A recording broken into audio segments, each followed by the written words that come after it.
కొన్ని దశాబ్దాల క్రితం తెలుగు సినిమా పరిశ్రమలోకి ఒక తుఫానులా అడుగుపెట్టాడు. అతని రాకతో యువతలో ఒక కొత్త ఉత్సాహం మొదలైంది. ఒకప్పుడు సినిమాలు వదిలేసి సమాజంలో మార్పు కోసం రాజకీయాల్లోకి వచ్చాడు. ఆ సమయంలో ఎన్నో అపజయాలు చూశాడు, ఎన్నో విమర్శలు ఎదుర్కొన్నాడు. అయినా పట్టు వదలకుండా నిలబడ్డాడు. అతను ఒకవైపు నటుడు, మరోవైపు రాజకీయ నాయకుడు.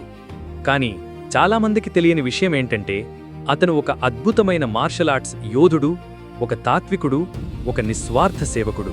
తెరపై కనిపించే పవర్ఫుల్ మ్యాన్ వెనక ఒక అంతర్ముఖుడు దాగి ఉన్నాడు. ప్రజల కోసం నిరంతరం ఆలోచించే ఒక సామాన్యుడు ఉన్నాడు. అతని గురించి పైపైన తెలిసిన చాలామందికి ఈ అసలు రూపం తెలియదు. మరి ఆ అంతుచిక్కని వ్యక్తి ఎవరు? అతను మరెవరో కాదు, మన పవర్ స్టార్ పవన్ కళ్యాణ్. ఈరోజు మనం ఆయన గురించి చాలామందికి తెలియని కొన్ని అద్భుతమైన నిజాలను తెలుసుకుందాం. పవన్ కళ్యాణ్ చిన్నప్పుడు చాలా అంతర్ముఖుడు. ఆయన ఎక్కువగా ఒంటరిగా ఉండటానికి ఇష్టపడేవారు. సినిమా పరిశ్రమలోకి రావడం ఆయనకు ఇష్టం లేదట. అన్నయ్య చిరంజీవి ప్రోత్సాహంతోనే ఆయన సినిమాల్లోకి వచ్చారు. అంతేకాదు, చిన్నప్పుడు ఆయన ఆరోగ్య సమస్యలతో చాలా బాధపడ్డారు. ముఖ్యంగా ఆస్తమా వల్ల ఎన్నో రాత్రులు నిద్రపట్టకుండా గడిపేవారు. ఆ సమయంలోనే ఆయనలో ఒక తనలో తానే పోరాడే మనస్తత్వం పెరిగింది.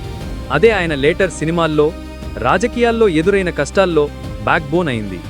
పవన్ కళ్యాణ్ నటుడిగా మారకముందే మార్షల్ ఆర్ట్స్లో శిక్షణ తీసుకున్నారు. ఆయనకు కరాటేలో బ్లాక్ బెల్ట్ ఉంది. ఆయన సినిమాల్లో చేసే కొన్ని స్టంట్స్ కేవలం స్టంట్స్ కాదు. ఆయన సినిమాల్లో చేసే ఫైట్ సీక్వెన్సెస్లో చాలా వరకు నిజంగా ఆయన నేర్చుకున్న మార్షల్ ఆర్ట్స్ టెక్నిక్స్. ఈ క్రమశిక్షణే ఆయనకు జీవితంలో ఎన్నో కష్టాలను ఎదుర్కొనే శక్తిని ఇచ్చింది. పవన్ కళ్యాణ్ చాలామంది అనుకున్నట్లు కేవలం సినిమా ప్రపంచానికి పరిమితం కాలేదు. పవర్ స్టార్ అంటే ఫైట్స్, మాస్ ఇమేజ్ అనుకుంటాం. కానీ ఆయనకు పుస్తకాలు చదవడం అంటే చాలా ఇష్టం. ముఖ్యంగా కార్ల్ మార్క్స్, చే గువేరా, అబ్దుల్ కలాం వంటి వారి జీవిత చరిత్రలు, తత్వశాస్త్రం, సమాజశాస్త్రం వంటి ఎన్నో అంశాలపై ఆయనకు లోతైన అవగాహన ఉంది. ఆయన ప్రసంగాల్లో కనిపించే లోతైన ఆలోచనలు ఆయన చదువుకున్న పుస్తకాల నుంచే వచ్చాయి. ఆయన ఇష్టపడే పుస్తకాల్లో ముఖ్యమైనవి నెల్సన్ మండేలా రాసిన long walk to freedom, Japanese తత్వవేత్త మసనోబు ఫుకువోకా రాసిన గడ్డిపరకతో విప్లవం.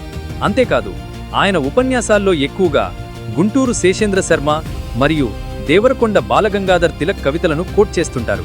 ఆయన స్పీచెస్లో ఒక్కసారిగా పోయిట్రీ కోట్ చేస్తే అక్కడున్న ప్రజలు ఇంత లోతైన వ్యక్తి అనుకోలేదు అని ఆశ్చర్యపోతారు. పవన్ కళ్యాణ్ చేసే సహాయ కార్యక్రమాలు చాలా నిశ్శబ్దంగా జరుగుతాయి. ఆయన పబ్లిసిటీ కోసం ఎప్పుడూ ప్రచారం చేసుకోరు. ఇటీవల ఆయన పిఠాపురం ఎమ్మెల్యేగా వచ్చిన మొదటి జీతం మొత్తాన్ని అనాథ పిల్లల కోసం విరాళంగా ఇచ్చారు. అంతకు ముందు కూడా సినిమా పరిశ్రమలో కష్టాల్లో ఉన్న సీనియర్ నటి పాకీజాకు 2 లక్షల ఆర్థిక సహాయం అందించారు. వీటి గురించి చాలా మందికి తెలియదు. ఆయన పబ్లిసిటీ కోసం ఎప్పుడూ ప్రచారం చేసుకోరు. ఆయన సహాయం పొందిన వాళ్లు పబ్లిక్లో చెబితేనే మనకు తెలుస్తుంది. ఆయన పబ్లిసిటీ కోసం ఎప్పుడూ ప్రెస్ రిలీజ్ ఇవ్వరు. చాలాసార్లు ఎన్నో అనాథాశ్రమాలకు, విద్యా సంస్థలకు ఆర్థిక సహాయం అందించారు. కష్టాల్లో ఉన్న అభిమానులకు, కళాకారులకు ఆయన చేసిన సహాయం గురించి చాలా మందికి తెలియదు. ఆయన సహాయం గురించి తెలిసినప్పుడు ఆయన అభిమానుల్లో ఒక సాధారణ మనిషిలా ఉంటారు. పవన్ కళ్యాణ్ రాజకీయాల్లోకి వచ్చినప్పుడు ఆయనకు ఏ అధికార ఆకాంక్షలు లేవని చెప్పారు. ఆయన సిద్ధాంతం సమసమాజం.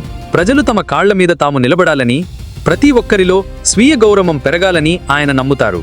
అందుకే ఆయన పార్టీ పేరు జనసేన, అంటే ప్రజల సైన్యం.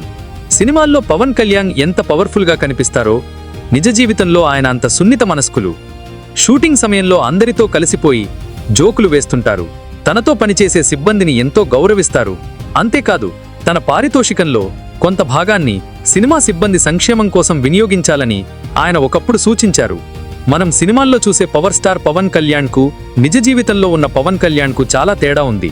సినిమాల్లో ఎంత పవర్ఫుల్గా ఉన్నా నిజ జీవితంలో ఆయన చాలా సెన్సిటివ్. ఫ్యామిలీ బాండింగ్కి ఎక్కువ ప్రాధాన్యం ఇస్తారు. తన కిడ్స్తో స్పెండ్ చేసే టైంనే ఆయనకు రియల్ హ్యాపీనెస్ అంటారు. ఆయన కేవలం ఒక నటుడు కాదు, రాజకీయ నాయకుడు కాదు.